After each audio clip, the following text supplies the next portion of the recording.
नमस्कार, स्वागत है आपका। आप देख रहे हैं हमारा खास कार्यक्रम मनपा के मुद्दे। हमारे इस कार्यक्रम के माध्यम से हम ऐसे नेताओं से हमारे दर्शकों को रूबरू करा रहे हैं जिन पर एक तरीके से ये जिम्मेदारी है या जिम्मेदारी नहीं भी है कि वो मुद्दे तय कर रहे हैं कि नागपुर महानगर पालिका के चुनावों के मुद्दे आखिर क्या हैं।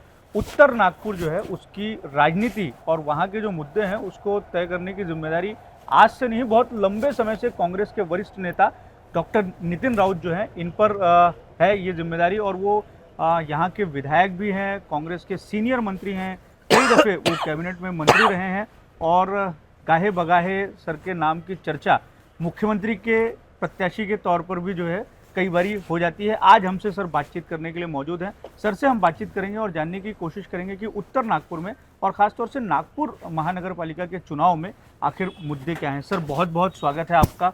आज आपसे बातचीत करेंगे हम। पहला सवाल मेरा यही है कि आपको क्या लगता है कि क्या मूलभूत जो है वो मुद्दे इस मनपा चुनाव में आपको दिखाई दे रहे हैं और वो मुद्दे हैं?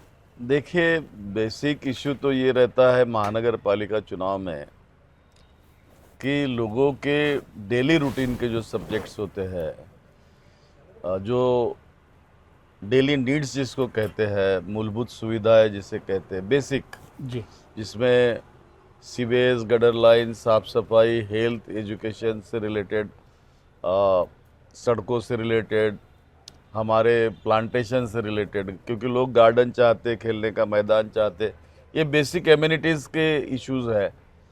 और हर किसी को लगता है कि मैं जहाँ रहता हूँ वहाँ वो परिसर लाइवली रहना चाहिए, अच्छा दिखना चाहिए और साफ़ सुथरा लगना चाहिए, यहाँ अच्छी आबो हवा रहनी चाहिए, प्लांटेशन होना चाहिए, खेलने का बच्चों को मैदान चाहिए, बगीचा चाहिए, पानी निरंतर हमको मिलना चाहिए। तो ये बेसिक इश्यूज़ पर महानगर पालिका का चुनाव होता है। लेकिन मैंने पिछले 15 साल से नागपुर महानगर पालिका में भारतीय जनता पार्टी की सत्ता है और सत्ता रहते हुए उन्होंने हर वक्त हर समय उत्तर नागपुर को इग्नोर किया है। उन्होंने एक प्रकार से सौतेला व्यवहार इस क्षेत्र के साथ रखा है। कभी कभी मुझे प्रश्न भी पड़ता है कि क्या हम मेरी कॉन्स्टिट्यूंसी ये शेड्यूल कास्ट के लिए रिजर्व्ड है, इसलिए भारतीय जनता पार्टी इस प्रकार का दुर्व्यवहार करती क्या। बेसिकली अगर देखा जाए तो उत्तर नागपुर वैसा है नहीं। भले ये रिजर्वेशन लगता है आपको, यहाँ पे आरक्षण है चूँकि पॉपुलेशन से रिलेटेड रहता है, लेकिन इंडिया जैसा समझते हैं हम भारत कि भारत देश में कई भाषाएं हैं, कई जातियां हैं, कई धर्म है। उत्तर नागपुर में भी वैसा ही पिक्चर है। यहाँ मस्जिद भी है, मंदिर भी है, चर्च भी है, गुरुद्वारा भी है, गिरजाघर भी है, बुद्ध विहार भी है और मस्जिद तो है ही है। तो इस प्रकार से सभी जाति धर्म का एक यहाँ पर संबंध रहा है। यहाँ तक कि रेलवे बाजू में होने के वजह से बंगालीज भी मिलेंगे आपको, साउथ इंडिया के भी लोग यहाँ पर मिलेंगे। तो इस प्रकार से ये उत्तर नागपुर एक डिफरेंट टाइप की कॉन्स्टिट्यूंसी है और उनको सबको संभालना और उसको सजाना ये बहुत महत्वपूर्ण होता है। पंजाबी, सिंधीज दिखते हैं आपको यहाँ पर और होकल्स भी है यहाँ के लोग। बड़ी व्यापार पेट यहाँ पर बड़ी बाजार जिसको कहते हैं वो जरीपट का यहाँ है, जहाँ लोग फैशन के तौर पे कपड़े खरीदने आते हैं। लेकिन उसके बावजूद इस क्षेत्र का जिस प्रकार से डेवलपमेंट होना चाहिए था, बेसिक एमिनिटीज़ देना चाहिए था, ये लोग मुहैया नहीं करा पाए। अभी तक मेरे ध्यान में है कि यहाँ ड्रेनेज लाइन्स ही नहीं है और कई इलाके यहाँ के जो पुराने हैं जैसे लश्करी बाग, इंदौरा, बाड़ाओपेट या आजू बाजू के जो इलाके हैं बिनाकी वगैरह, यहाँ 60-60 साल पुरानी सीवेज लाइन डाली है जिसको रिप्लेस करने की ज़रूरत है। पिछले वक्त अमृत योजना में पैसा मिला था, वो पूरा का पूरा पैसा उत्तर नागपुर का उठाकर इन्होंने मध्य नागपुर में ट्रांसफ़र कर दिया। मैंने कई बार आवाज़ उठाई, विधानसभा में आवाज़ उठाई बाहर भी आवाज़ उठाई कि महानगर पालिका हमको सौतेला व्यवहार करती है, लेकिन हाँ बोलते हैं मीटिंग बैठकों में, लेकिन करते कुछ नहीं, झूठे हैं पूरे। सर आपसे हम बातचीत करेंगे और आपको आज हम ऑटो में जो है वो लेके जाएंगे।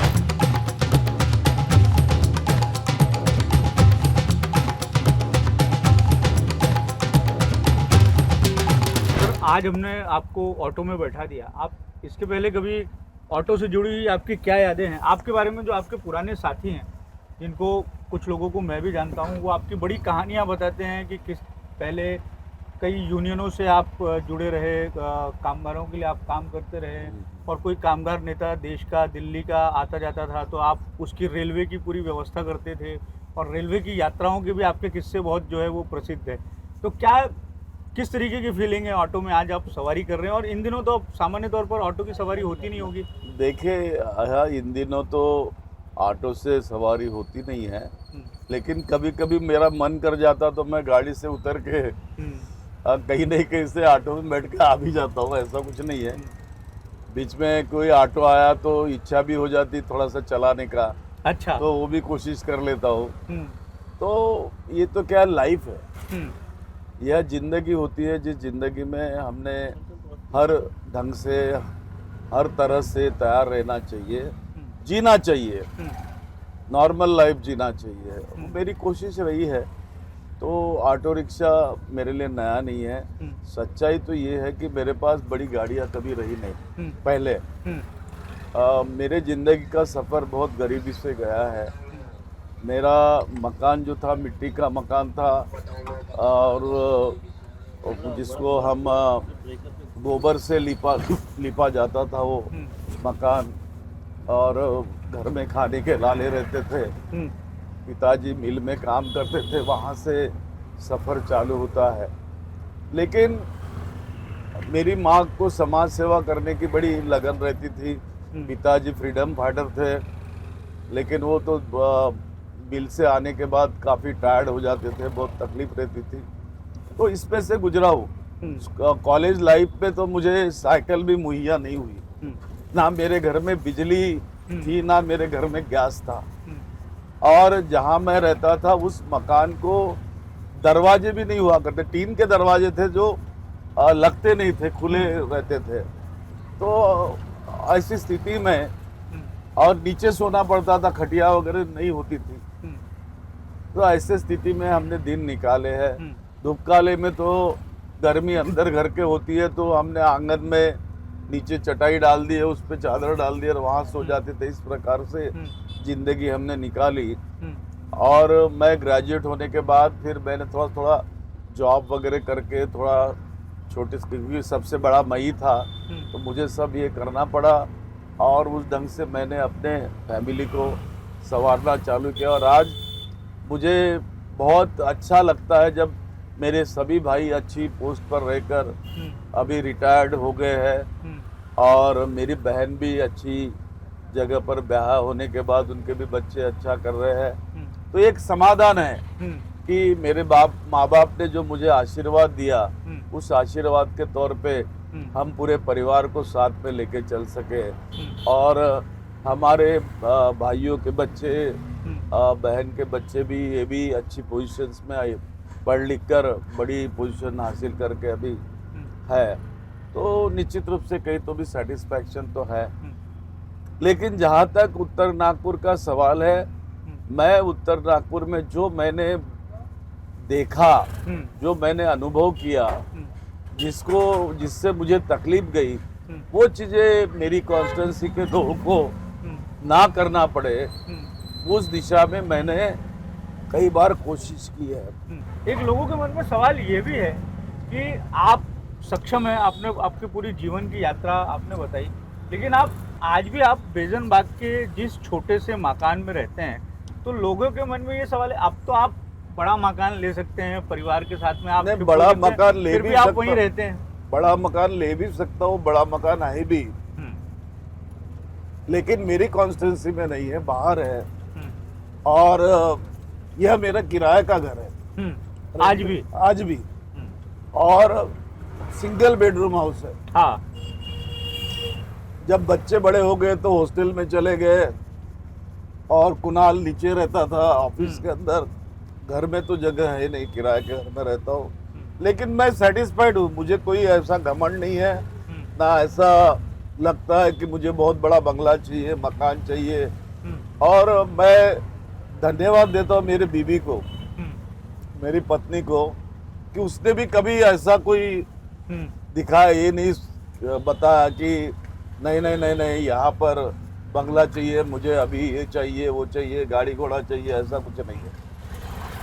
और आप अभी जो रास्ता देख रहे हैं, ये रास्ता मैंने चौड़ा किया था, और देखिए महानगर पालिका ने डामर करते वक्त वो 60 फीट के रास्ते को 40 फीट करके रख दिया, यानी पूरा डामर भी नहीं करके दिया। आप देख रहे फुटपाथ कैसी है, क्या है। तो यहाँ जो डेवलपमेंट के काम में इन्होंने जिस प्रकार से तकलीफें दी है नजर आती है, ये देख आपको। तो इस प्रकार से रवैया यहाँ पे हमारे उत्तर नागपुर के प्रति सौतेला व्यवहार महानगर पालिका का रहा है। इसलिए मैंने मेरे कॉन्स्टिट्यूंसी में अपील की कि मुझे कभी भी आपने मजबूत नगर सेवक नहीं दिए। नगर सेवकों की अगर टीम मुझे मिलती है कारपोरेटर्स की, तो मेरी ताकत 4 गुना बढ़ जाती है। कोई भी गाड़ी होती है विकास की, उसको 4 चक्के होते हैं। मुझे भी अगर 4 चक्के मिलते हैं और मेरे पार्टी के रहते हैं, तो एक मत के, एक विचार के, तो डेवलपमेंट करने में उसको काफ़ी अच्छा कैनवास मिलता है। तो वही अपील मेरी यहाँ हमारे लोगों के साथ रही है। आप देख रहे होंगे कि ये अभी हम जरीपटका मार्केट में घूम रहे हैं। यह जरीपटका मार्केट में लेफ्ट में पहले स्कूल हुआ करती थी कारपोरेशन की, उसको मैंने तुड़वा दिया और स्कूल के जगह पे ये मॉल बनाया ताकि जरीपटका का बाजार बड़ा हो सके।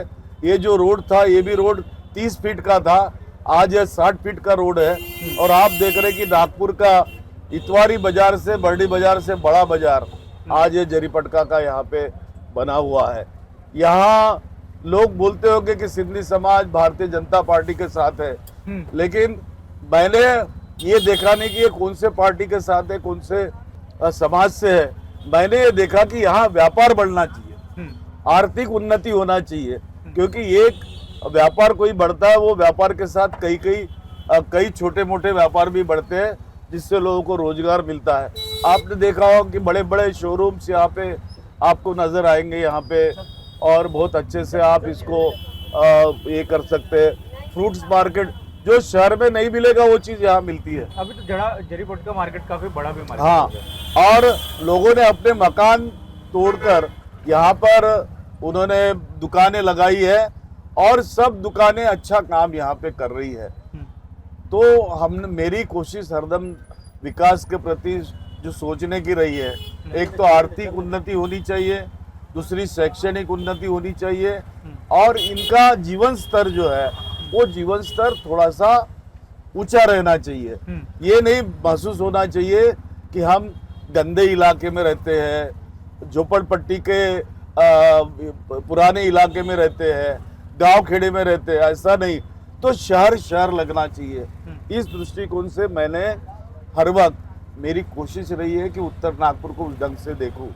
आपने ये भी देखा होगा कि मैंने यहाँ पर क्रीड़ा संकुल बनाए, स्पोर्ट्स के सेंटर्स बनाए बड़े, आहूजा नगर में बनाया, वैशाल नगर में 2-2 स्विमिंग पूल है अभी मेरे उत्तर नागपुर में।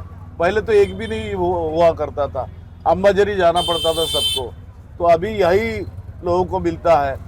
जहाँ बुद्ध विहार बनाए मैंने, बुद्ध विहार, वहाँ मैंने वाचनालय बनाए, अध्ययन केंद्र बनाए। तो एक एजुकेशन, डॉक्टर बाबा साहब आंबेडकर जी कहा करते थे की शिका संघटित आणि संघर्ष करा, शिक्षण हे वाघिणीचं दूध आहे, जो कोणी प्राशन करेल वो गुरल्याशिवाय राहणार नाही। मैंने उनको एजुकेशन का स्तर उठाने की व्यवस्था कर दी। एयर कंडीशन लाइब्रेरी है मेरे यहाँ, स्पर्धात्मक परीक्षा की लाइब्रेरी है यहाँ पर, और उस ढंग से उसको भी मैंने डेवलप करने की कोशिश की। यानी व्यापार बढ़ना चाहिए, स्पोर्ट्स बढ़ना चाहिए, यहाँ पर एजुकेशन का स्तर बढ़ना चाहिए, ये पूरी मेरी कोशिश रही है। गार्डन भी मैंने अच्छे देने की कोशिश की यहाँ पे, दयानंद पार्क, डॉक्टर बाबा साहेब आम्बेडकर उद्यान, महात्मा फुले उद्यान, ऐसे यहाँ जरीपटका में सिंधु बाल उद्यान भी मैंने ही बनवाया उस समय। यहाँ लोग दावा करते कि विकास का काम हमने बहुत किया, एक विकास का काम दिखाकर बताए। मैं पूछना चाहता बीजेपी को कि उत्तर नागपुर में ऐसा कोई काम बताए हो जो विकास उन्होंने करके बताया है। आप देख रहे होंगे यहाँ पे मालिकाना हक का पट्टे वाटप के बारे में लोग यहाँ भीड़ नजर आती है, लेकिन जो पाकिस्तानी लोग आए हैं यहाँ पे, वो पाकिस्तानी लोग का वीसा बनाने के लिए 5-5 लाख रुपए जमा करते हैं आप और लोगों से पैसे वसूलते हैं मालिकाना पट्टा दिलाने के तौर पे, जो कि मालिकाना पट्टे का हमने अपने रेजिम में इसको मंजूरी दिलाई थी, उसके पैसे लिए जाते बीजेपी की तरफ से। इस प्रकार का व्यवहार यहाँ पे चलता है। तो मैं समझता हूँ कि मेरी कोशिश तो सर्वधर्म समभाव की रही है। किसी ने मुझे कहा मंदिर बनवा दो, मैंने मंदिर बनवाया। किसी ने कहा कि मुझे बुद्ध विहार बना के होना, मैंने बुद्ध विहार बना के दिया। किसी ने कहा मुझे लाइब्रेरी बना के दो, लाइब्रेरी बनवा के दिया। किसी ने कहा जिम बना के दो, तो जिम बनवा के दिया। यहाँ तक कि जितने भी धार्मिक सेंटर्स है, बिजली का बिल बहुत बड़ा इशू था। तो मैं जब ऊर्जा मंत्री था तो मैंने सारे religious places, all religious places, यानी मैंने कोई जाति नहीं देखी, धर्म नहीं देखा, ऑल, चाहे गिरजाघर हो, चाहे मस्जिद हो, चाहे मकबरे हो, चाहे मंदिर हो, चाहे बुद्ध विहार हो, और चाहे गुरुद्वारा हो या सिंधी पंचायत हो, इन तमाम जगहों पे मैंने सोलार लगवा के बिजली बिल फ्री करा दिया। अस्पतालों को भी कुछ ये किया। मेरे यहाँ कारपोरेशन के शहरी आरोग्य केंद्र नहीं थे, जो जिसको अर्बन पीएससी कहते हैं हम, उसके लिए जगह नहीं है, बोले हमारे पास बिल्डिंग नहीं है हमारे पास, तो मैंने आमदार निधि से बनवा के दिए और ऐसे करके 7 नए सेंटर्स यहाँ पे आज चालू किए हैं। आप बाजीराव साकरे लाइब्रेरी जाकर देखेंगे तो आप बोलेंगे कि ऐसी लाइब्रेरी तो शहर में नहीं। शहर के लोग देखने आते हैं और अब उन्होंने बनाना चालू कर दिया शहर में भी।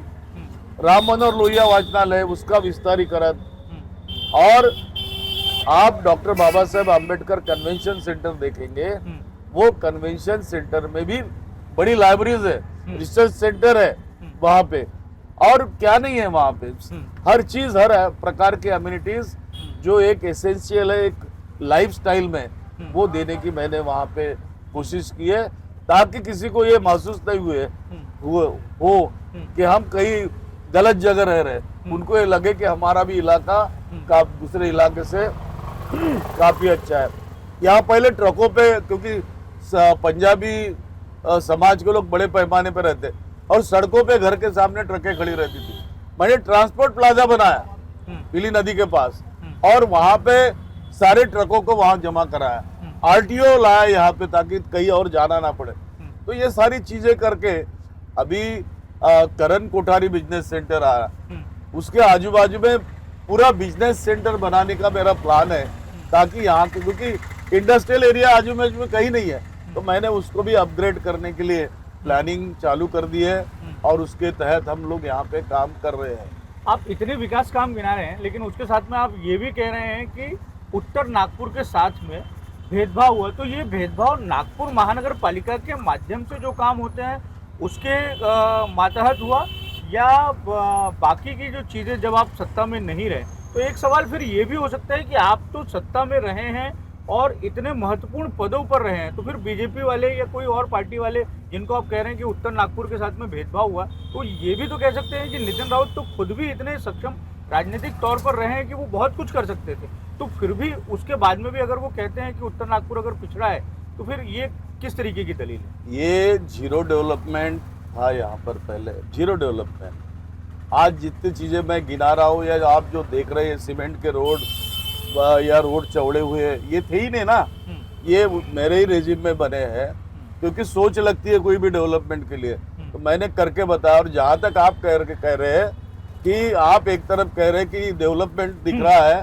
डेवलपमेंट किया है, दूसरी तरफ यहाँ पर हमको सौतेला भी व्यवहार किया है, तो मुझे बताइए कि जो लोकल इश्यूज रहते हैं, जिसको हम यानी मूलभूत सुख सुविधाएं कहते हैं, कि जो महानगर पालिका मुहैया कराती, गली कुचे में, झोपड़पट्टी में रास्ते बनाना, बड़े रास्ते बनाना, क्योंकि जो डेवलपमेंट प्लान है वो महानगर पालिका का होता है। अब उस प्लान में हम नजर ही नहीं आते ना, उस प्लान में ही हम नजर नहीं आते। वो गटर लाइन डालनी है तो महानगर पालिका डालेंगे, एमएलए तो डालने वाला नहीं, सरकार तो करेगी नहीं, उसके लिए पैसे नहीं देते। यहाँ तक कि 2 रिवर है हमारे पास बड़ी, पीली नदी भी हमारे पास से जाती है, चमार नाला भी जाता है। मैंने उसके लिए स्कीम बनाई और इन्होंने नाग नदी का नाम देकर उसको ये कर दिया और उसके साथ पोरा नदी वगैरह दिखाया, जबकि वो पीली रिवर था पहले। और लेकिन पैसा लाते वक्त वहां जो पैसा है वो उत्तर नागपुर में इन्होंने आने नहीं दिया पिछले 15 साल में। और 24/7 पानी की बात करते हैं, यहाँ बताइए ना कहा 24 घंटा पानी चलता है ही नहीं। तो सौतेला व्यवहार तो है ही ना यहाँ पर। और डेवलपमेंट जो बेसिक एम्यूनिटीज होती है, बेसिक एम्यूनिटीज अगर अपने इलाके को नहीं मिल रही तो वो महानगर पालिका देती है, उनके बजट से पैसा आना चाहिए ना, बजट से नहीं आ रहा। यहाँ पे बीएसपी के भी नगर सेवक रहे, लेकिन वो हरदम चिल्लाते थे कि हमको निधि नहीं मिलता, हमको निधि नहीं मिलता, और उनको निधि नहीं दिया जाता था डेवलपमेंट। वो भी बताया ना बीएसपी, भाई मुझे बसपा के लोगों के बारे में आदर है, क्योंकि वो डॉक्टर बाबा साहब आम्बेडकर जी को मानते हैं, मान्यवर कांशीराम जी को मानते हैं, लेकिन बसपा ने यूपी में काम किया है, हमने तो उत्तर नागपुर में करके बताया ना। अम्बेडकरी आंदोलन को जिंदा रखा है, बाबा साहब आम्बेडकर जी के नाम को जिंदा रखा है और उस तहत काम कर रहे हैं। मैं आपको बता दूं कि एक बड़ी स्पोर्ट्स सेंटर यहाँ अभी आपको देखने को मिलेगी राइट में, मैं आपको ले चलता हूँ। यहाँ जो लोगों को पता ही नहीं है कि इस प्रकार की स्पोर्ट्स सेंटर भी होती है करके, ये कोई भी रोड चौड़े नहीं थे यहाँ, तो हमने रोड भी चौड़े कराए, यहाँ पे तमाम चीजें हुई यहाँ। तो ये आपने कब बनवाया? ऐसे तो नागपुर महानगर पालिका भी अगर चाहे तो इस तरीके से स्पोर्ट्स कॉम्प्लेक्स वगैरह बना सकती है, बना सकती है, लेकिन उन्होंने बनाया नहीं। मैंने यहाँ पे स्पेशल ग्रांट लाया, यहाँ पे दलित बस्ती का पैसा दिया, यहाँ आमदार निधि का पैसा दिया, स्पोर्ट्स डिपार्टमेंट का पैसा लाया, अलग अलग ढंग का पैसा लाकर मैंने इसको डेवलप करने के लिए चालू किया है। और अभी भी चल ले ना बेटा अंदर ले। और आप देख रहे होंगे अभी भी काम चल ही रहा है। यहाँ पर बड़ा सेंटर यहाँ बन रहा है।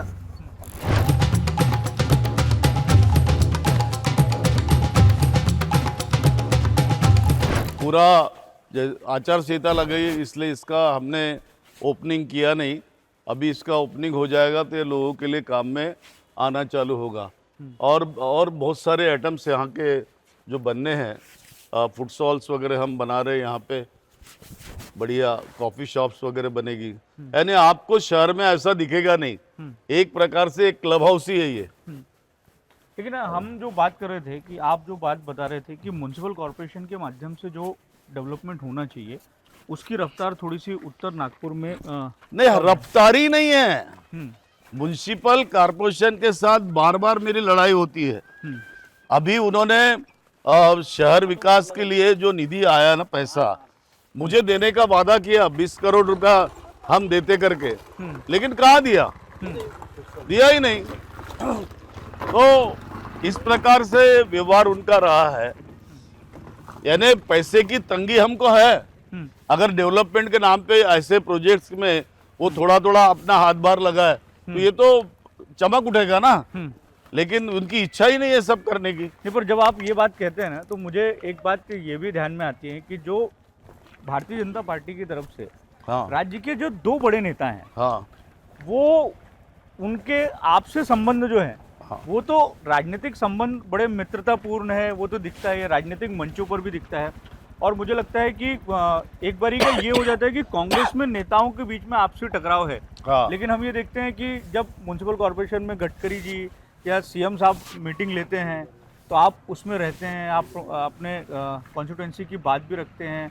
और ये भी हमने देखा है कि वो किस तरीके से आपका आदर रखते हैं। एक मीटिंग का तो विजुअल भी हमने देखा कि वो गडकरी साहब पहले आपको आपके बगल में, अपने बगल में पहले बैठाते हैं क्योंकि आप सीनियर हैं और ये भी एक तरीके से जो स्थिति है वो भी हमें दिखाई देती है। जब दो प्रमुख नेताओं से आपके इतने अच्छे राजनीतिक संबंध है, फिर भी उस पार्टी की सत्ता आपके कॉन्स्टिट्यूंसी में एक तरीके से दुराग्रह कर रही है, ये कैसे हो सकता है? देखिए, नागपुर की एक ब्यूटी है। नागपुर के ब्यूटी में अपोजिशन लीडर्स का सम्मान करना हर पार्टी ने यहाँ मेंटेन किया है। बाकी शहरों में और बाकी इलाकों में ये चीज़ देखने को नहीं मिलती, लेकिन यहाँ है। मैं उनका सम्मान करता हूँ, वे मेरा सम्मान करते, यहाँ तक ठीक है। मैं सरकार में था तो मैं भी उनको उसी तरह ढंग से व्यवहार करता था, वो सरकार में मेरा सम्मान रखते हैं और हमने साथ मिलकर शहर में काम किया है। हर एक की अपनी पहचान अलग होती है, लेकिन जहाँ कॉन्स्टिट्यूंसी में डेवलपमेंट का काम अगर हम बात करते हैं तो वे उनके लिए उनकी पार्टी फर्स्ट होती है। अच्छा, we are the last person, है ना।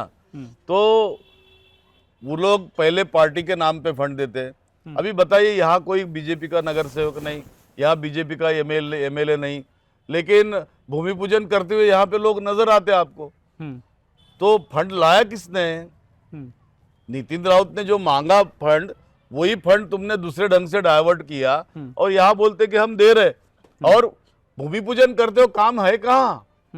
एक काम ढूंढकर अगर बीजेपी वाले बता दे कि उत्तर नागपुर में नहीं ये हमने किया, तो मैं मान जाऊं। जो काम दिखा रहे ना, डॉक्टर अंबेडकर अस्पताल नितिन राउत का है, कन्वेंशन सेंटर नितिन राउत का है, स्पोर्ट्स सेंटर नितिन राउत का बना है, झूलेलाल पार्क नितिन राउत के बने हैं।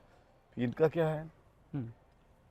जिस रास्ते पे इन्होंने मेट्रो चलाई है और डबल डेकर बनाया है, वो डबल डेकर में जो रोड बनाई ब्रिज पर, वो रोड उत्तर नागपुर के काम का ही नहीं है।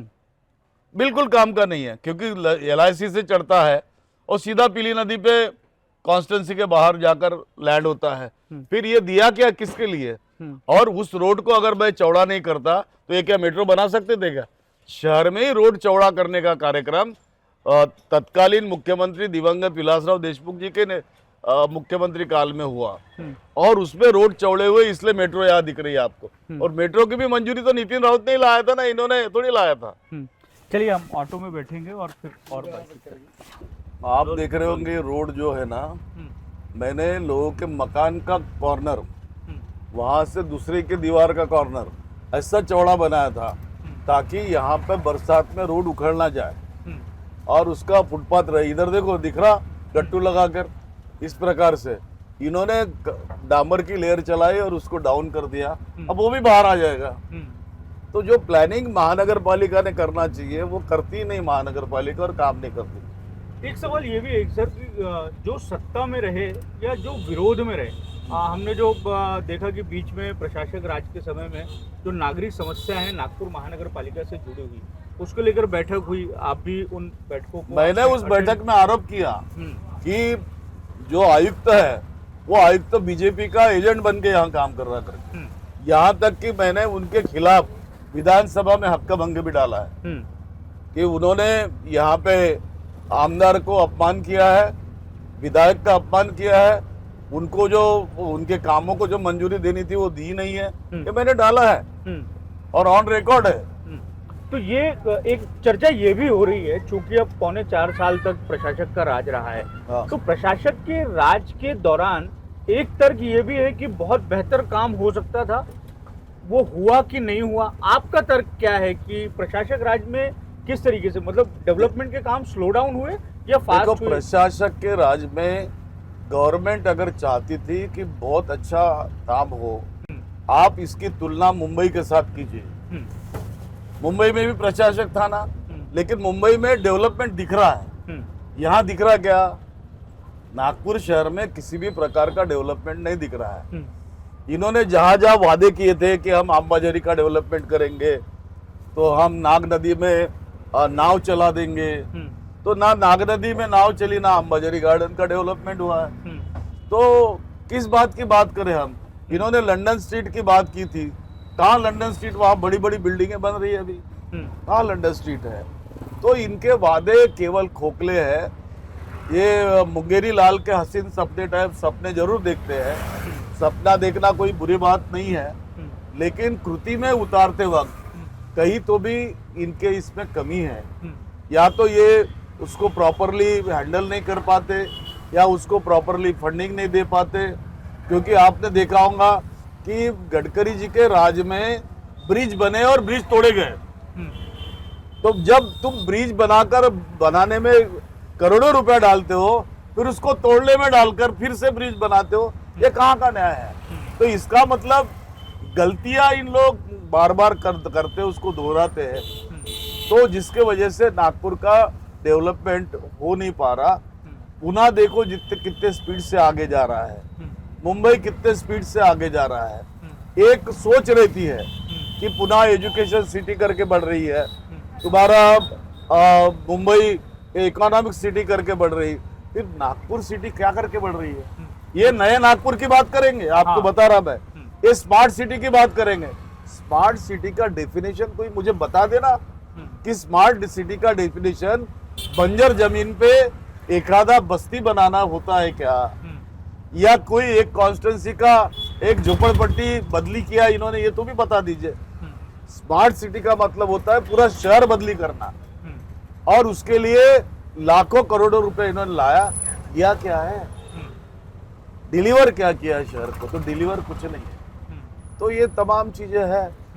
एक सवाल आपसे ऐसा भी है कि बहुत सारे लोग, अब चूंकि ये उत्तर नागपुर की कॉन्स्टिट्यूंसी है, वो रिजर्व सीट है, और यहाँ पर आपके जो समाज के लोग हैं उनका जो है वो वोट बैंक अधिक है, या उनकी वसाहत यहाँ पर बहुत है।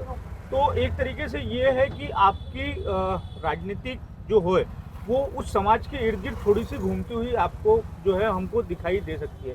लेकिन एक चीज़ ये भी है कि कई लोगों को बहुत ये भी नहीं पता होगा कि आपकी दोस्ती बहुत सारे लोगों से, कई आप एससी समाज के भले हों और राजनीति भले ही उस समाज की करते हों, लेकिन बहुत सारे आपके ब्राह्मण भी बहुत जिगरी दोस्त हैं, ये लोगों को बहुत ज़्यादा मालूम नहीं होगा। नहीं, सच्चाई है, क्योंकि दोस्ती व्यक्तिगत रिलेशन ही अपनी जगह पे होते हैं और उसका सम्मान भी करना चाहिए। मेरी जिंदगी में कई ऐसे लोग रहे जो मेरे समाज के नहीं है, लेकिन मेरी जिंदगी की डेवलपमेंट में उनका हाथ लगा है, जिसमें ब्राह्मण समाज के भी लोग हैं, सिख समाज के भी लोग हैं, सिंधी समाज के भी लोग हैं। तो नेचुरल है कि उनके साथ मेरे व्यक्तिगत घरेलू संबंध भी रहेंगे और मरते दम तक रहेंगे, उसमें ना मैं भूल सकता ना भुलाया जा सकता है।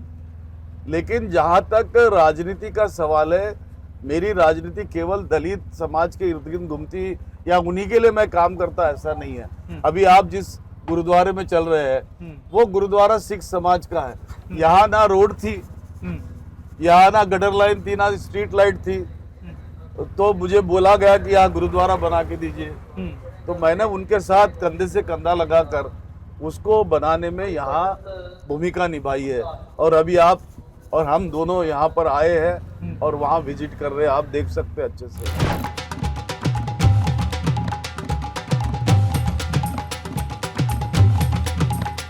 सर, अब हम आ गए हैं कन्वेंशन सेंटर जो उत्तर नागपुर में, और इसको लेकर आप एक जो आपके विकास काम दिखाते हैं उसमें एक तरीके से ये बड़ा विकास काम है, तो हम इसकी कहानी आपसे जानना चाहेंगे, इसकी विशेषता आपसे जानना चाहेंगे। तो हम चाहेंगे कि आप इसका हमें हमारे दर्शकों को दीदार भी कराएं और इसके बारे में भी बताएं। ये एक मील का पत्थर है उत्तर नागपुर का। देश के अंदर आपको इस प्रकार से कहीं पर भी ऐसा सेंटर आपको डॉक्टर बाबा साहब अम्बेडकर जी के नाम पे देखने को नहीं मिलेगा। इसमें दो हॉल है, छोटे छोटे मीटिंग्स रूम्स भी है, ऑडिटोरियम भी है, यहाँ लाइब्रेरीज भी है, तीन लाइब्रेरीज है, यहाँ बिजनेस सेंटर भी है, यहाँ रेस्टोरेंट भी है, बैंक्स भी है, रेस्ट हाउस भी है, और सभी प्रकार की सुविधाएं जो एक अर्बन एरिया में वहाँ के लोगों को लगती है, वो सारी एक जगह लाने की कोशिश हमने की है। आप देखेंगे इसका लुक भी आपको पता लगेगा कि ऐसे दिल्ली में जो इमारतें रहती हैं उसी तरीके से दिल्ली में जो इमारतें रहती उसी प्रकार से इसका ये होगा।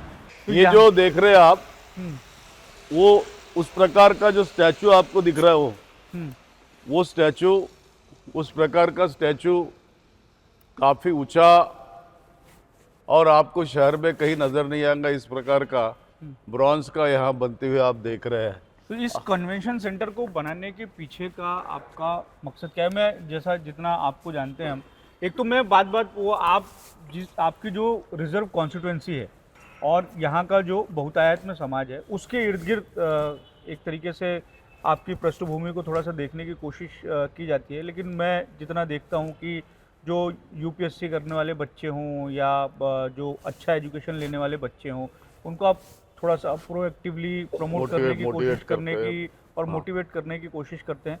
तो इस कन्वेंशन सेंटर को बनाने की के पीछे का मकसद क्या है? और एक भाषण मुझे लगता है कि मैंने आपका सुना था, तो आपने ये कहा भी था कि हम कन्वेंशन सेंटर यहाँ बना रहे हैं, पार्लियामेंट्री स्टडीज़ का एक सेंटर मुझे यहाँ पे बनाना है और इसको मैं चाहता हूँ कि संसद भवन की लाइब्रेरी से या वहाँ जो स्टडी सेंटर चलता है उससे अटैच करूँ, ताकि लोग पार्लियामेंट्री जो सिस्टम है पूरा उसको समझने और पढ़ने की कोशिश करें। नहीं, सही है आप जो कह रहे हैं। इस सेंटर के अंदर आपको वो तमाम ज़रूरतें जो किसी बड़े शहर में लोगों के लिए मुहैया कराई जाती सेंट्रलाइज, वो हमने यहाँ मुहैया कराई है।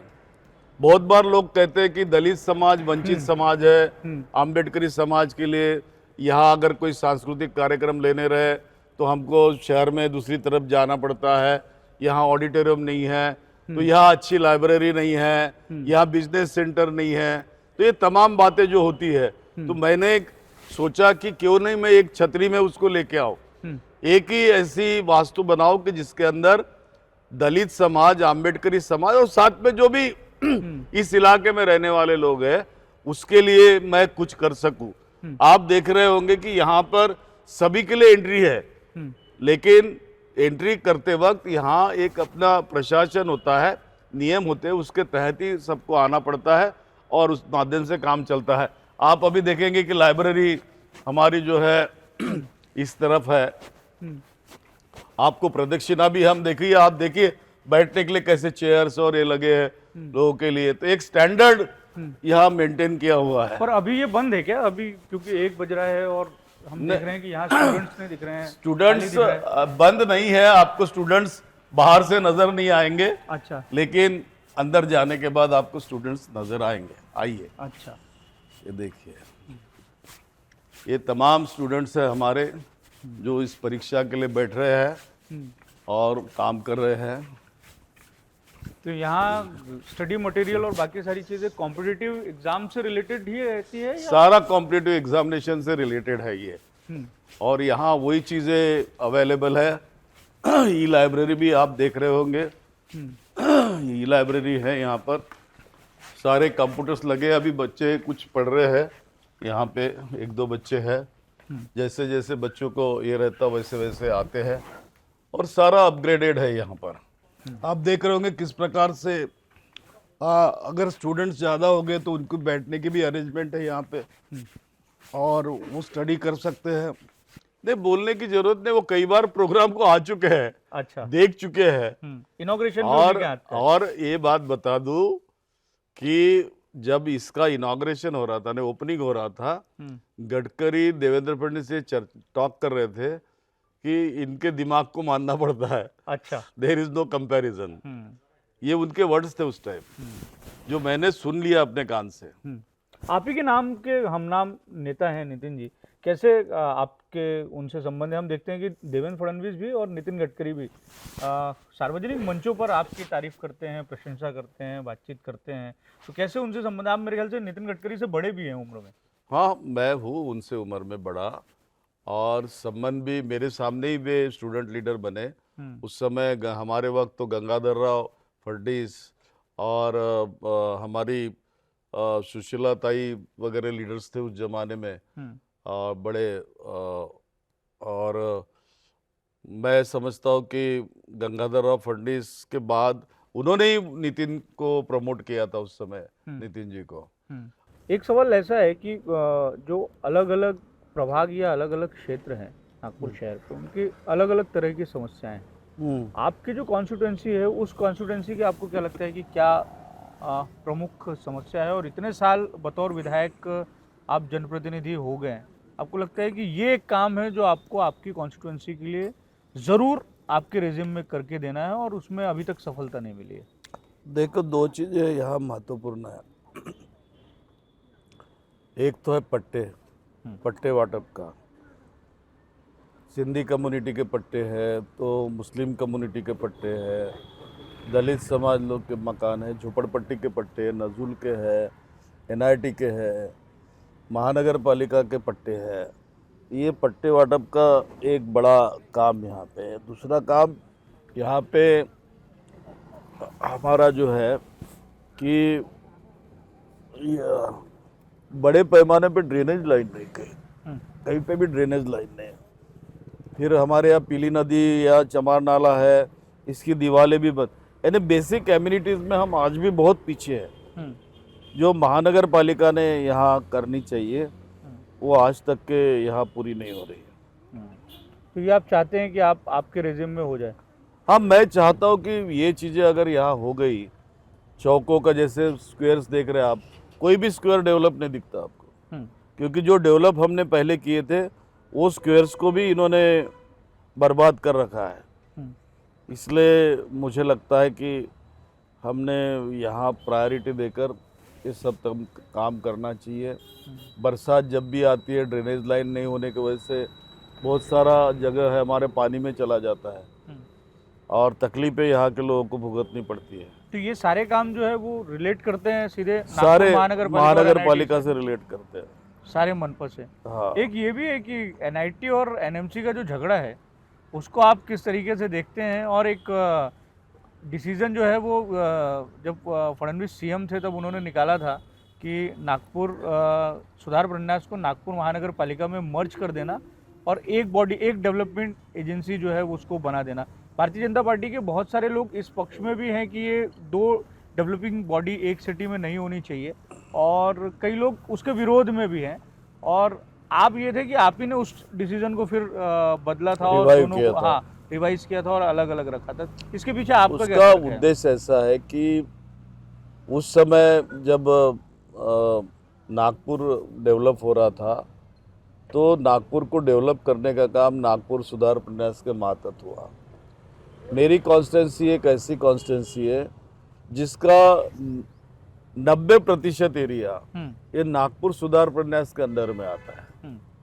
यहाँ के सारे लेआउट्स, यहाँ की हाउसिंग स्कीम्स जो है वो उनके अंडर में आती है।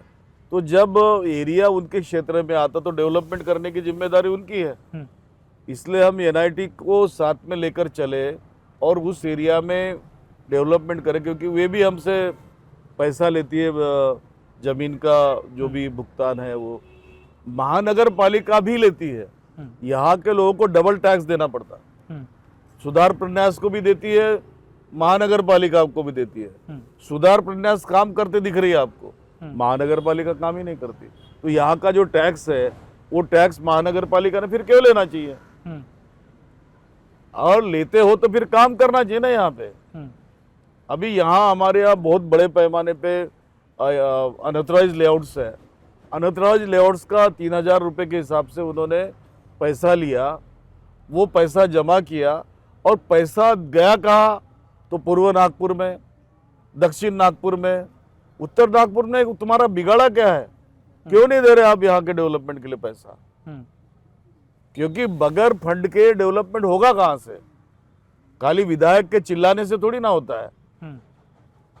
तो कहीं तो भी पिछले 15 साल में इन्होंने हम पर ज्यादती की है, सौतेलापन हमारे साथ किया है और बिल्कुल फंडिंग नहीं दे रहे। अब दक्षिण नागपुर का एरिया उतना आता ही नहीं है एनआईटी में, पूर्व नागपुर का थोड़ा बहुत आता है, लेकिन मैक्सिमम एरिया जब हमारा है तो उसका डेवलपमेंट का फंड यही आना चाहिए ना। तो एनआईटी का जो बजट बनता है वो बजट में यहाँ के डेवलपमेंट की बात होनी चाहिए। कहाँ है बताइए ना? जब से इनके कब्जे में गई तब से है ही नहीं। जो भी आपको डेवलपमेंट दिख रहा है, एनआईटी में मैं जब ट्रस्टी था और मैंने एनआईटी के माध्यम से जितना डेवलप करना था उतना करवा लिया है यार। तो इसका सॉल्यूशन या बीच का रास्ता क्या निकल सकता है कि पूरे शहर भर में एक तरीके से समतोल विकास हो? पूरे शहर भर में समतोल विकास करना अगर है तो उसकी जिम्मेदारी सरकार की होती है। डबल एजेंसीज यही है ऐसा नहीं है। मुंबई में एमएमआरडीए है, मुंबई महानगर पालिका है, डबल एजेंसी है कि नहीं? हमारे यहाँ एनएमआरडीए हमने बनाई, तो एनएमआरडीए एनआईटी एक ही है, बॉडी तो एक ही है, तुम अलग क्यों रख रहे हो? उसको एक रखो। तो आप ब्लैक टी ही पीते हैं? हाँ, मैं वैसे चाय पीता नहीं, लेकिन नींबू की चाय होने की वजह से ले लिया अभी। तो क्यों नागपुर में ये समस्या क्यों है कि ऐसी बात यहाँ के लोगों की सोच, और ये सोच की चुनकर आने के बाद, सरकार बनने के बाद, केवल अपने पार्टी के जो भी नुमाइंदे जहाँ होगा वही हमने काम करेंगे, अपोजिशन पार्टी के लोग होंगे वहाँ हम नहीं काम करेंगे, ये सोच कहीं तो भी गलत है इनकी, जो होनी नहीं चाहिए। अब हम भी यहाँ मिनिस्टर रहे, हम भी पालक मंत्री रहे, लेकिन अपोजिशन लीडर ने हमको मांगा तो हम देते थे पैसे, उनको फंडिंग करते थे, और हम पे आरोप भी हो रहा है आजकल कि तुम्हारे सरकार में तुमने तो किए, यहाँ की सरकार में तो तुमको नहीं करते, फिर क्या करना है आपको? तो ये आरोप कौन कर रहा है? ये होता है ना भाई, हमारे लोग तो बोलेंगे ना कि आप तो बड़े उदार थे, नेता लोग अपोजिशन के आ गए तो आप तो देते दिए ना सरकार ने हमारी, लेकिन यहाँ थोड़ी ना है वैसे। मुझे लगता है कि अब राजनीति की और शहर की समस्याओं से जुड़ी हुई बहुत बातचीत हो गई, अब थोड़ा सा कुछ इंटरव्यू में पर्सनल टचअप दिया जाए। 74 साल के हैं आप, 74 शुरू है मेरा, लेकिन अब भी बिल्कुल स्वस्थ तंदुरुस्त हैं। इसके पीछे क्या राज आपको क्या लगता है? क्योंकि एक तो राजनीतिक व्यस्तताएं अलग रहती हैं, राजनीति मुझे लगता है कि अपने आप में एक ये देखते हैं कि ये लोगों की ये सोच होती है कि ये नेता है, ये विधायक है, नगर सेवक है, मंत्री है, तो बड़े मौज में रहता होगा या मौज में रहता है, लेकिन उसके पीछे का संघर्ष, उसके पीछे की तकलीफ़ें ये अपने तौर पे एक बड़ी अलग रहती, बड़ी अलग तरह की व्यस्तताएं रहती है। उसके बाद में भी आप बिल्कुल फिट हैं, इसके पीछे की वजह क्या लगती है? ये तो मेरे लोगों का आशीर्वाद मुझे प्राप्त है, क्योंकि लोगों ने जो प्यार मुझे दिया है, जो दे रहे हैं हमारी उत्तर नागपुर की जनता, या कोरोना काल में मैंने जो लोगों की सेवा की है, क्योंकि कोरोना काल में तो ना भारतीय जनता पार्टी सड़क पर थी, ना कोई पार्टी के नेता थे, यहाँ तो केवल नितिन राउत सड़क पर था नागपुर के अंदर। आप पालक मंत्री भी थे और मैं पालक मंत्री था, मेरी जिम्मेदारी थी, तो मैंने मेरी जिम्मेदारी निभाई। किसी को बेड चाहिए बेड दिया, किसी को इंजेक्शन चाहिए इंजेक्शन दिलाया, किसी को ऑक्सीजन चाहिए ऑक्सीजन दिलाया, धड़ल्ले से जगह जगह बेड की अरेंजमेंट्स की, जितना पैसा डाल सका उतना पैसा डालने की कोशिश की उसमें। मैंने कोई कोताही नहीं बरती, और मैंने कोशिश की कि लोगों की सेहत अच्छी रहे, लोग अच्छे बने रहे, यहाँ तक कि खाना तक के मुहैया कराया मैंने। तो यही लोगों का आशीर्वाद मुझे शायद मिल रहा होगा, पर इसलिए उस आज समय भी तो दूसरे नितिन भी बड़े एक्टिव थे बतौर केंद्रीय मंत्री, उन्होंने भी खूब ऑक्सीजन शहर में देखो पहुंचने उन्होंने के लिए कहाँ प्रयास ऑक्सीजन लाया, जरा मुझे बताइए। जिसको ऑक्सीजन मैन बोलते हो, उन्होंने ऑक्सीजन पूरा है कि हम लोगों ने जो कॉन्ट्रैक्ट किया, इंडस्ट्रीज को जो फोर्स किया हमने, केवल तुम्हारा टैंकर है ऑक्सीजन का, इसलिए तुम टैंकर से ऑक्सीजन किंग नहीं बन सकते, प्रोडक्शन लगता ना उसको, कंपनियों से प्रोडक्शन कराया हमने, और जिन लोगों ने एक्चुअल सप्लाई किया उनका नाम ही सामने नहीं आ रहा, आप पता कर लो ऑन रिकॉर्ड। तत्कालीन जिलाधिकारी का भी रोल इसमें बहुत बड़ा रहा, उन्होंने भी काफ़ी मेरे साथ साथ कंधे से कंधा लगाकर यहाँ पे काम किया, सबने प्रशासन ने पूरा सहयोग दिया। विभागीय आयुक्त डॉक्टर संजीव कुमार थे, उन्होंने भी कंधे से कंधा लगाकर काम किया, और रोज़ सुबह शाम आपने देखा होगा बैठकों का सिलसिला चलता था, पूरे रिव्यू लेते थे, विजिट्स करते थे, और देखते थे कि लोग अच्छे रहे, कोशिश थी हमारी, ये पुण्य ही है हमारी। अच्छा, ये चीज़ भी कभी कभी फील होती है कि आपको, आप जब अपने जीवन यात्रा में या पॉलिटिक्स में भी आप हैं, तो आप जब पावर में रहते हैं, पावर में तो खैर विधायक के तौर पर एक अलग पावर रहता है, हर जनप्रतिनिधि का अलग अलग पावर डाइवर्ट हो जाता है और वो उसके हिस्से में आता है, लेकिन जब आप मंत्री होते हैं तो एक अलग किस्म का लाव लश्कर आपके साथ में चलता है। कई लोग ये भी हो सकता है कि आपके क्षेत्र की भी जनता आपसे एक तरीके से कनेक्ट उसका टूट जाता है, क्योंकि अपने तरह की व्यस्तताएं बहुत हो जाती है, लेकिन और एक सहूलतों का पूरा एक सिस्टम आपके इर्द गिर्द जो है वो चलता है। तो आप कैबिनेट मंत्री रहे हैं, कई दफ़ा के कैबिनेट मंत्री रहे हैं, अब आप सामान्य से विधायक हो गए हैं, तो कभी ऐसा ये लगता है कि यार उस समय जब हम रहते हैं या उस पद में जब हम रहते हैं तो अलग तरह की चीज़ें चलती हैं, अब एकदम सामान्य तरह का जीवन हो गया है? नहीं, आपने एकदम सही कहा। हालात तो लोगों में वैसे ही रहते हैं, लेकिन क्या आपको मुझे देखकर लग रहा है? नहीं, आप तो बहुत सामान्य सी स्थिति मैंने हम नॉर्मल टपरी की में बैठ जिंदगी के चाय जी पी रहे हैं। नॉर्मल जिंदगी जी है और नॉर्मल जिंदगी जीना चाहता हूँ, जिससे मेरी सेहत भी अच्छी बनी रहे। मैं हवा में उड़कर घूमने वाला नहीं हूँ, तो मैं जमीन पर रहकर काम करने वाला व्यक्ति हूँ। एक चीज़ आपकी ये भी है, मैं ये देखता हूँ आपकी जब सोशल मीडिया, आप चाय पीजिए, मैं बातचीत कर रहा हूँ, आप चाय नहीं पी पा रहे हैं, कि जब आप 74 साल के आप हैं, आपकी हम फोटोज देखते हैं तो बड़ा स्टाइलिश भी आप रहते हैं। अभी भी आपने पहना है तो आपने कार्गो पहना है। अब कार्गो जो है वो जनरली जवान और आजकल के जेंजी लोग पहनते हैं, लेकिन आप टी शर्ट पहनते हैं, जीन्स में आपको अक्सर देखा जाता है। तो एक अटायर जो आपका रहता है, वो लिबास भी जो रहता है, वो भी लोगों को बड़ा अट्रैक्ट करता है कि इतनी उम्र में और पॉलिटिशियनों की जब हम इमेज बनाते हैं तो वो कुर्ता पैजामा जैकेट इस तरीके की बनाते हैं, लेकिन उनसे भिन्न आप रहते हैं। देखिए, यही तो मेरी जवानी का राज है। अच्छा। आदमी ने बुढ़ा समझना क्यों खुद को? हाँ, और जिस जगह पे हम बैठ के बात कर रहे हैं वहां पर आप क्या सीनियर सिटीजन्स के लिए कुछ केंद्र भी बनाने का प्लान? हाँ, यहाँ senior doctor Baba Saheb Ambedkar senior citizen centre 45 crore का प्रोजेक्ट है, जिसे जो अभी पाइपलाइन में है। सरकार की मंजूरी अभी मिली नहीं। मैंने 5 करोड़ का प्रोविजन करके रखा है अभी, और सरकार से अगर पैसा आता है तो तुरंत काम चालू कर दूंगा। तो आपका ये कहना है कि आप अपने आप को बुजुर्ग जो है वो नहीं मानते? नहीं, बुजुर्ग आदमी उम्र से हो हैं, मन से नहीं है। मन से नहीं होता है, तन से बुजुर्ग होता है। अच्छा, मैं तो तन से भी नहीं लग रहा हूँ और मन से भी नहीं लग रहा हूँ, तो आप कोई पब्लिक, क्योंकि मैं दिल से जवान हूँ। अरे वाह, ऐसा सबको होना चाहिए, तभी वो मानसिक रूप से और शारीरिक रूप से जो है वो स्वस्थ रहेगा। एक ये भी है कि आप पब्लिक गैदरिंग में अगर चले जाएं और नितिन राउत को देखेंगे, कोई नितिन राउत जीन्स पहन के आए हैं या जीन्स वाला शर्ट पहन के आए हैं, तो आपको नहीं लगता कि इमेज कुछ और क्रिएट हो सकती है कि यार नेताओं को तो हम कुर्ते पैजामे में देखने की हमारी सामान्य तौर पर आदत होती है, या किस तरीके से रिएक्शन आपको मिलता है लोगों का? नहीं, रिएक्शन मैं जब घूम रहा हूँ ना, तो रिएक्शन मुझे नेता का मिलता नहीं। अच्छा, आपला भाऊ नितिन भाऊ, यही रिएक्शन मिलती ना। ऐसे ही बोलते, छोटा बच्चा बोलता आपला भाऊ। तो यही मेरी जिंदगी का मेरा सीक्रेट है, जवानी का सीक्रेट है। जवानी का सीक्रेट, और जवान सबको रहना चाहिए। एक सवाल आपसे है कि आपके बारे में कई तरह की चर्चाएं जो हैं बीच बीच में चलती हैं, एकदम चर्चाएं उफान पर जाती हैं और फिर वो धड़ाम से आके गिर जाती हैं। जैसे प्रदेशाध्यक्ष बनने की चर्चा आपकी खूब रही, उसके बाद में फिर एक बारी तो मुख्यमंत्री बनने का भी जो है वो आपका नाम खूब चर्चा में रहा।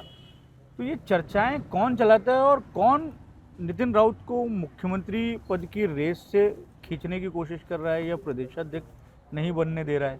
ये पार्टी के अंदर है या बाहर है, ये क्या रहता है? ये दोनों पद जो होते हैं ना, ये दोनों पद पूरे कॉम्पिटिटिव होते हैं, स्पर्धा लगी रहती है। एक तरफ शुगर किंग्स रहते हैं, जो शुगर एम्परर चलाते, साकर सम्राट जिनको बोलते हैं, शक्करों के, और दूसरी तरफ मेरे जैसा सामान्य कार्यकर्ता,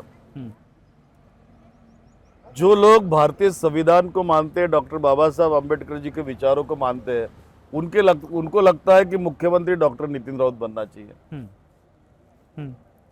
और जो लोग उस विचारों के खिलाफ है, उनको तो ऐसा ही लगता होगा ना, क्या है इसमें। तो ये फर्क है। और जहां तक योग्यता का सवाल है, तो योग्यता में कहीं कमी नहीं हूँ, हाईली क्वालिफाइड हूँ, हाईली एक्सपीरियंस्ड हूँ, एडमिनिस्ट्रेशन का भी एक्सपीरियंस है, संगठन का भी है, ऑर्गेनाइजेशन का, नेशनल लेवल तक के काम किया है, तो कोई बात की कमी नहीं है। लेकिन कहते हैं ना कि कांग्रेस पार्टी में कुछ भी हो सकता है, कांग्रेस पार्टी में कुछ भी हो सकता है।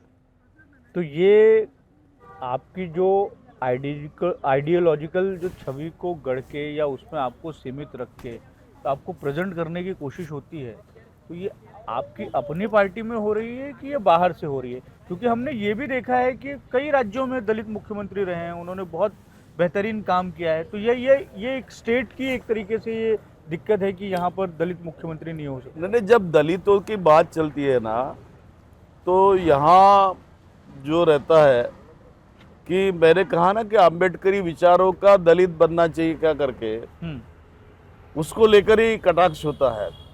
लेकिन लोग ये भूलते हैं कि जब भारत स्वतंत्र हुआ और भारत का संविधान लिखना था, किसी को भी पता नहीं था कि डॉक्टर बाबा साहब अम्बेडकर जी का नाम कहीं से आएगा, किसी कोने से। लेकिन इस देश का संविधान तो डॉक्टर बाबा साहब अम्बेडकर जी ने लिखा ना। ये तो सब मानते हैं कि उन्होंने लिखा, बरोबर है, बनाया उन्होंने। तो आएगा वक्त, ऐसा एक आध वक्त आएगा, वक्त का इंतजार है, वक्त का इंतजार है। अच्छा, अब मुझे लगता है कि बड़े अच्छे नोट पे हम आ गए। कोई आपका पसंद का गाना हो वो आप गुनगुना दीजिए। कौन सा गाना आपको पसंद है बहुत, जो आपके लाइफ को भी बहुत रिलेट करता हो? किसी की मुस्कुराहट पे हो निसार, किसी के दिल में हो थोड़ा प्यार। वाह, बहुत खूब। एक सवाल मुझे रहा कि जीना इसी का नाम है। वाह, एक और शौक आपका जो है वो बड़ा प्रसिद्ध है पूरे शहर भर में और आपके कार्यकर्ताओं के बीच में। आज बाकी सब तो हमने कर लिया, वो शौक रह गया है। पान खाने का बड़ा शौक है आपको, और यहाँ से आप अपने घर से निकल के बेजन बाग से पंचशील चौक जाते हैं शांति भवन पान खाने के लिए। वो रह गया, वो अगली मुलाकात में हम इसे पूरा करेंगे। तो ये पान खाने का शौक शौकिया तौर पे है या उसके कोई गुणधर्म है जिसकी वजह से आप खाते हैं? देखिए, पान का तो अपना गुणधर्म है ही, लेकिन वो गाना सुना होगा ना, पान खाए सैया हमार, कुर्ते पे छींट लाल लाल, कुर्ते पे छींटे लाल लाल। तो मैंने कहा ना कि मुस्कुरा कर ही जीना हमारा काम है जी। तो जिस चीज़ में खुशी मिलती है उसको पूरा करना चाहिए। डॉक्टर नितिन राउत सर, बहुत बहुत शुक्रिया। बहुत मज़ा आया आपसे इंटरव्यू करके, और मुझे लगता है कि हमारे दर्शकों को भी बहुत मज़ा आया होगा, और बहुत सारी बातें जो हैं हमारे इस इंटरव्यू के माध्यम से आपकी शख्सियत के बारे में हमारे दर्शकों तक पहुँचेंगे और आपके विकास काम तो पहुँचेंगे। बहुत बहुत शुक्रिया। Thank you. हमारे दर्शकों का भी बहुत बहुत शुक्रिया। नमस्कार।